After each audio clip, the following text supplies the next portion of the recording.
Going live on Facebook? My pleasure, Brian. We're good? We're live. Ladies and gentlemen, I have a slew of stuff for you today. Is the market down move ready yet? As we discussed earlier in the week, we're going to go over Jack in the Box earnings, L Brand earnings as well, owners of Victoria's Secrets. The mailbag, a single mother writes in. My thoughts about that.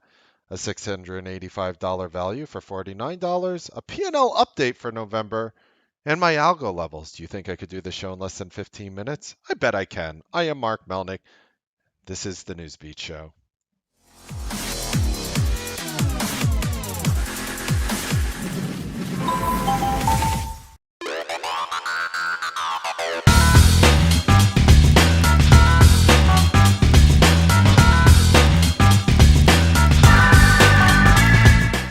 Good evening, ladies and gentlemen. Welcome to the Newsbeat Show. Have a slew of good stuff for you to go over here today. Real quick, you're going to watch the next slide, pause it, read the whole thing, and agree to it if you want to watch the show. Thank you so much for agreeing to that. Let's just get right into the market. We have a little bit of a busy agenda today, but I'm not going to take much of your time whatsoever. Got some things right here, and we're going to just go right through the list. And we're going to start off with the first one. Is the market down move actually ready yet? So I did a video on Monday saying, yeah, we might go up a little bit more, but the market top is pretty much in. We need a minimum 3%. I'd like to really see 6% correction, which isn't, when people talk about percent, you're sitting there doing the math like, how much does the Qs have to go down off the highs to insinuate that? Well, the highs were 203.84. You're looking for 6%, a 5% even down move. I'd like to see a $10 drop off the highs. A move to 193 to 196 in the Qs would make me really happy today, as we did finally elevate in volume. We put in the 10 highest volume day in the month. We put the highest volume day in a while. You could thank the geopolitical headlines, and just showing you real quick, and I'll show you on a simpler chart real quick what happened with the triple Qs today. You might have noticed we started plummeting here. Reuters report coming out saying that the China deal might not finish by the end of the year. Now, end of the year is a very scary, faraway term, with the exception is that we're at the end of November, and everybody's sitting there like, yeah, so you mean you're saying that the Chinese US trade war deal won't be signed for like 39 or 40 days or something from this point forward? That doesn't seem too big, but it isn't big, but the algos reacted as if, the sky was falling, elevated in volume. White House comes out saying that, pretty much to the extent, paraphrasing, that everything is on track. Market grinded up a little, caught a very minor short up here, made a little bit of money on the way back down. Not that big. Is the market down move finally here? My answer is yes. And again, by no means can anyone really look at a daily chart of the triple Qs at all-time highs here and say, "Oh, we're bearish." Again, I brought up a very simple thing before. I brought up a very simple thing, and I used the spiders as an example. Just basically showing how high the spiders went before dropping, and you see the spiders went up, already 28.46. That's near the 29.14 high range, and the whole point of this is I show you the bottom to the top ranges of how the market moved without any serious down move. So already I could see us going up maybe $30 or so, but like we're at the point where we're very close to topping out. I think we're going to get like one of these little red boxes here where the market just gets a little bit of a mini correction, if you will. And that's going to bring a lot of good opportunities for going long and short, I believe. So can't wait for that to happen. Do I believe it's here? The answer is very simply yes. I do believe that the market top is here. Let's just go ahead and talk about Jack earnings. JACK, that's Jack in the Box. I personally have never eaten at one, but let's just go right into the numbers, right into the charts, and show you exactly what they're doing. Stock is up a little bit right now after hours. They went ahead and they posted earnings today, 95 cents versus the 96 cents expected. As you could see on this chart right here, again, gapping up, they missed on revenues as well, 221.2 million versus the 222.8 million expected. They see fiscal year 20 same sales store, same sales store growth of roughly one, it's a tongue twister, 1.5 to 3%.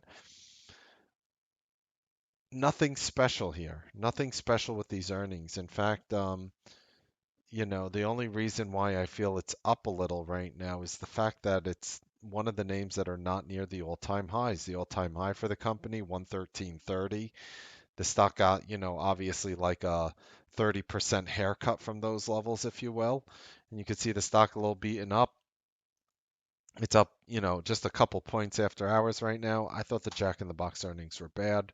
I think it's being treated with velvet gloves, is my opinion on it. Maybe I look to go long tomorrow, but maybe short as well as a result. LB earnings analysis. And again, the market, I don't place both sides of the same coin when I say that. I am looking for a one directional move. Okay, let's talk about L brands. It's not a secret. I mean, Victoria claims it's a secret. Owners of Victoria's Secret L brands here came out and announced earnings. 2 cents. That's modest versus the 2 cents expected. Okay, you're in line. 2.677 billion against versus the 2.69 billion expected. $2. They see next quarter $2 versus the $1.98 expected. Okay, you raised it a little, and they see fiscal year 2019 240 versus the 239 expected. To me, even though you raised, it's not that big of a deal. The problem, I'm going to tell you right now, the problem that L Brands is going to run into.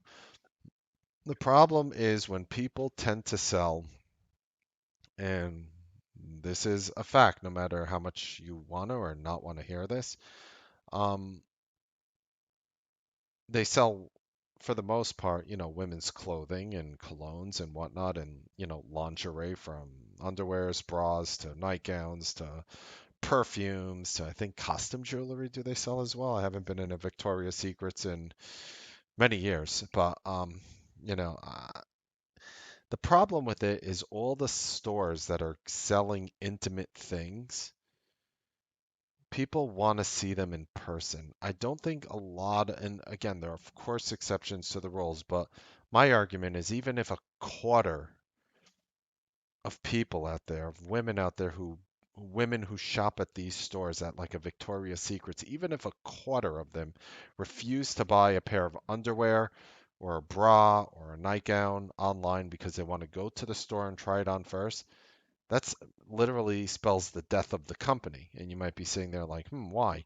Well, the problem is everything is going online now. I mean, the reason why Amazon is so big is not because there's an Amazon store in the mall, even though they open up these little Amazon Fire stands. So when you look at L brands here, even though they are gapped up a little on earnings here, you got a little 50-cent gap up at the moment right now. Got a little choppy after hours after the earnings. I'm telling you right now that, this is going to be a store that's going to be hard to make an online presence simply because of the intimacy of what you are buying. I find it funny, like even when people buy cars online, they tend to go to the dealership and test drive the car there, and then they just go elsewhere and look for it cheaper. I find it hilarious how looking in the mall, walking around in the mall here in New Jersey, and I think we have more shopping malls than anywhere in America, New Jersey. Armpit of America has something good here. I walk around and I see people just literally outside of food courts, of course, just literally going online and saying, "Oh, look at this," yeah, and they're just in there, and I see, and I walk by, and I guess I played a little I Spy here, and I'm 6'4", so I could just with my eyes, and I see people looking at the same items they're standing in front of online, and they're just like ordering it online, and they're just literally they're almost using the entire store as a window shopping device, which they're not contributing any money for. And the problem with that is because of such an online presence, I mean, me personally, I'm the guy who I would order anything online. Like, honestly, I'm probably going to, right after I'm done here, I'm going to order some socks because I need some socks.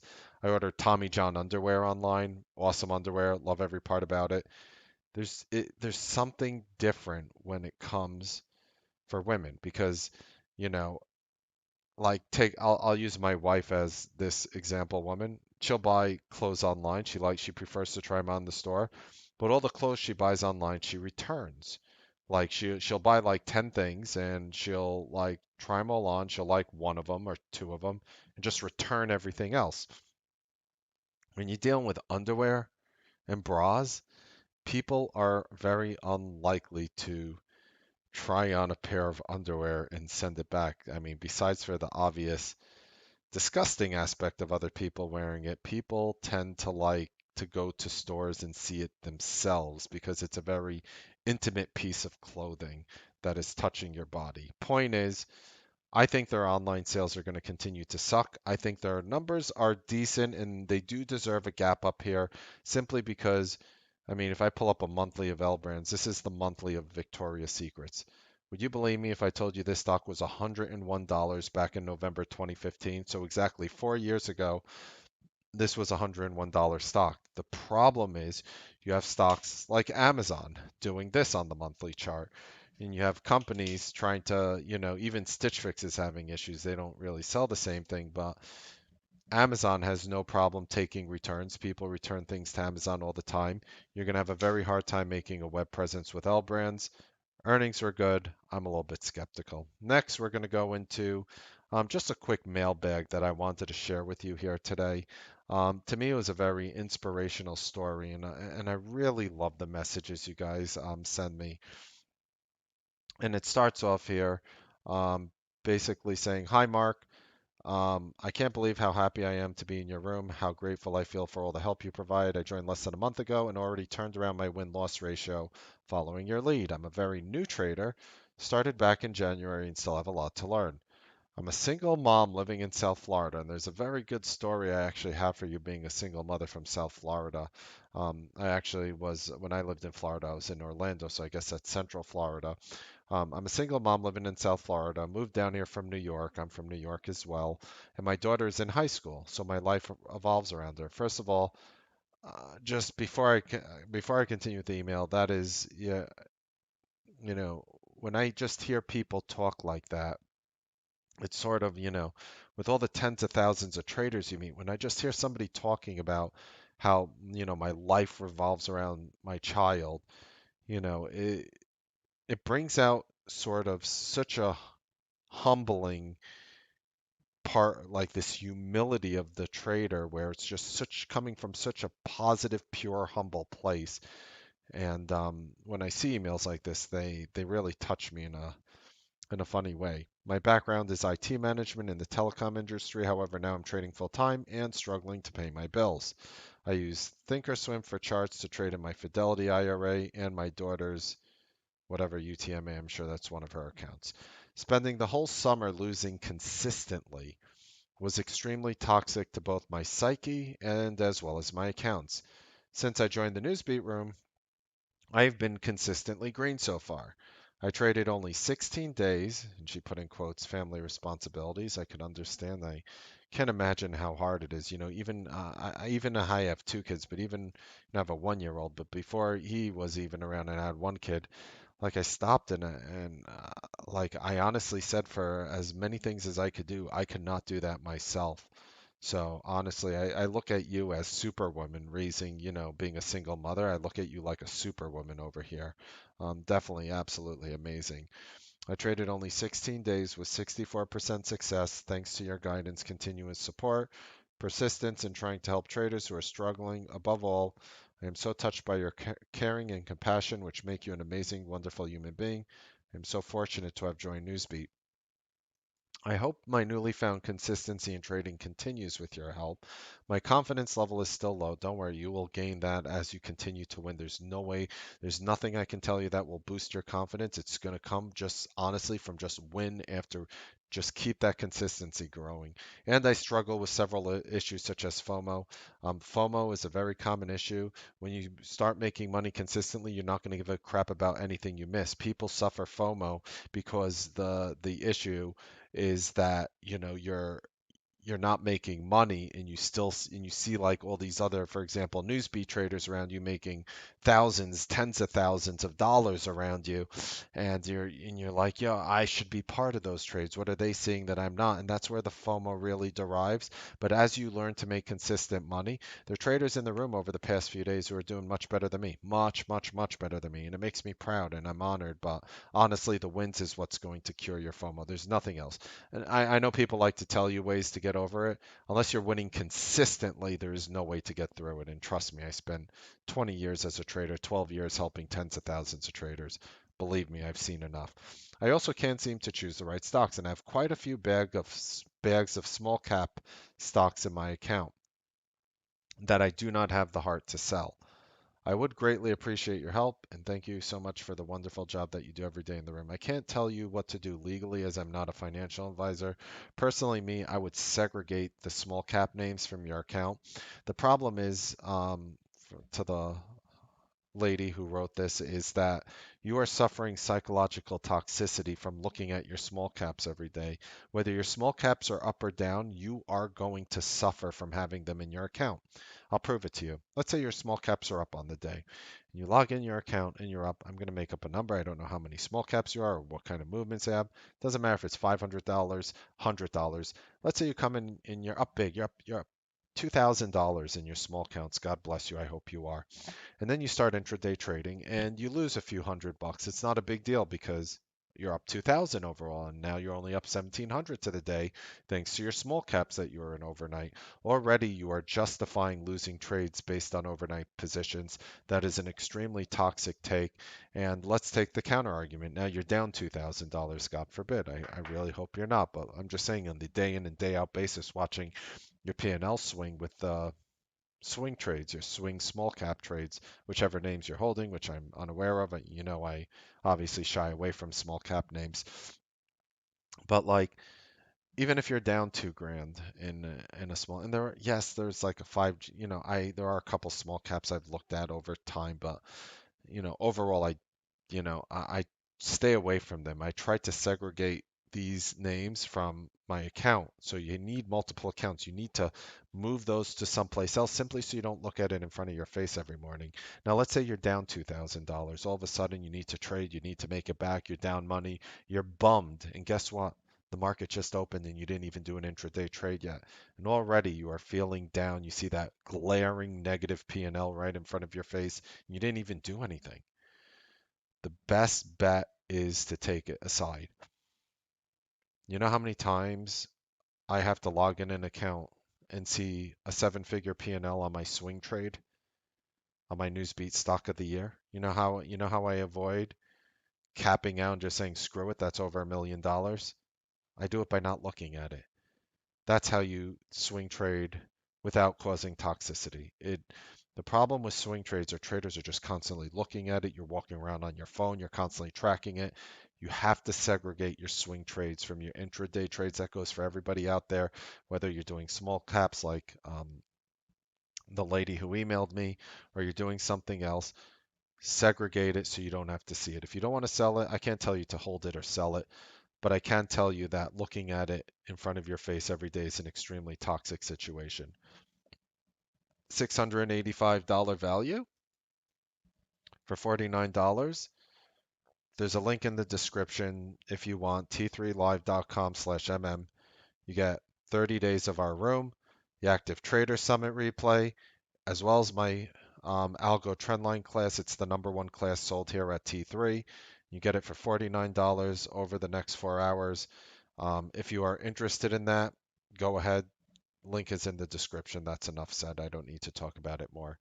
P&L update for November. So as I was telling you guys, my P&L in November was a very, um, uh, you know, I'm having my worst month so far of the year, and I don't want it to come from place because I'm not like boasting by any means. I'm just really pointing out we're in a tough month right now. So P&L for the month, November 1st to definitely not doing as well. Again, the month isn't over.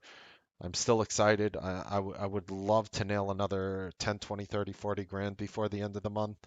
But from November 1st to now, I'm up $21,000. But anybody can make $21,000. I know some people who are not there yet, who will be there. You're like, I wish I can't do it. No, I disagree. Whether you have done it or not is another story. I humbly believe you could do it.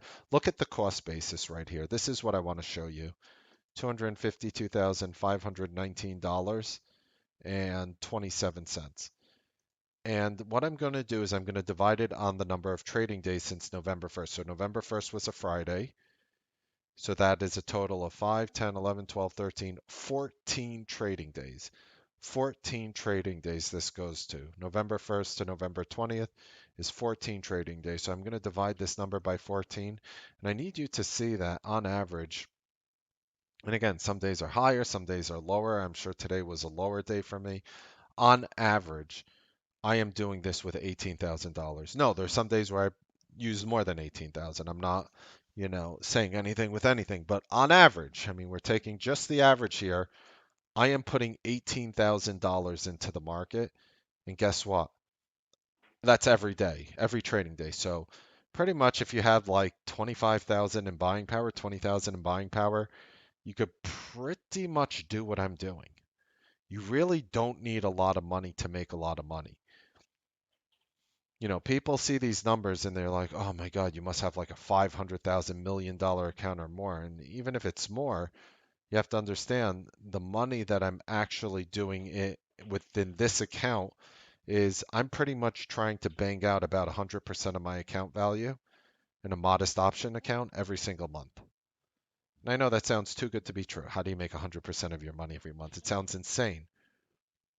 But that is what I am doing.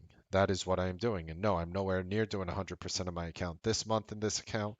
But the key is forget about the percent and semantics. I want you to see this number over here, 18,037 on the calculator. That is about how much money I would need on average per trading day to accomplish this P&L. So if you think your account is too small, small is a relative term. To some people, a $25,000 account is huge. To other people, a $100,000 account is small. I'm not here counting what's in your pocket, but I'm just giving you the number and you could take it for what it is. You have people in the room who've turned, there's somebody in the room who literally took their $1,000 account to over $26,000 in a year. And I know that sounds like he only made $25,000. He climbed out of the PDT, the pattern day trading rule, with $1,000 in a year of the room. And hearing these stories are so inspirational. And I'm telling you, the tough times in this market will pass. They will pass. Trading will get good again. I'm telling you, just let's hope the market falls because that's what's going to help us catch long and short trades. Right now, the market is it's just running on steam right now. So I just thought I would share a little updated P&L for you guys. Again, this is by far my toughest month this year. I thought this week so far is the toughest week I've seen all year, by the way, just so we're clear. I think it's very difficult. Next on the agenda, we're going to show you our algo levels.